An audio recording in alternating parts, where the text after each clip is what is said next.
Hello, welcome to today's Living Life with Purpose broadcast. I'm your host, Phil Foster. In Numbers 14, it tells a great story about a guy by the name of Caleb. Now, most people, if I was to mention the name Joshua, would remember the name Joshua, but some people aren't as familiar with Caleb. And an amazing thing happened one time in the Bible. Moses was the leader of Israel, and he'd sent out 12 spies into the Promised Land to survey the land. And when they came back with a bad report, the Bible said. 10 of them said, there's no way we can accomplish this. There's giants in the land. And only 2 of the guys said that they could accomplish it. Their names was Joshua and Caleb. And because of the disobedience of Israel at that moment, when they chose to believe the bad report instead of what God said, they wandered in the wilderness for 40 years.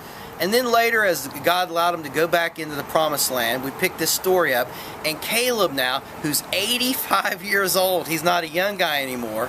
And Caleb says, by the way, I still want that land that was promised to me. He said, I'm not just going to leave it to these young whippersnappers. Man, I'm going to go in there and I'm going to fight for what's mine. And I believe with God we can still do great things. Well, you might say, well, how come Caleb was different than other people?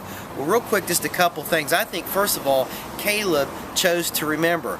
He remembered all the things God did to deliver him out of Egypt.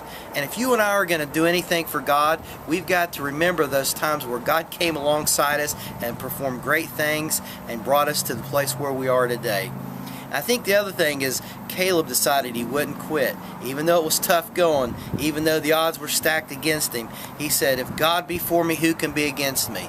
So today, I don't know what you're facing, what you've been through, or where you're at, but know this, God's not done with you yet. So keep looking unto Jesus, the author and finisher of your faith. And with God on your side, you can still do great things. Even if you're not as young now as you used to be, don't let the devil steal your dreams.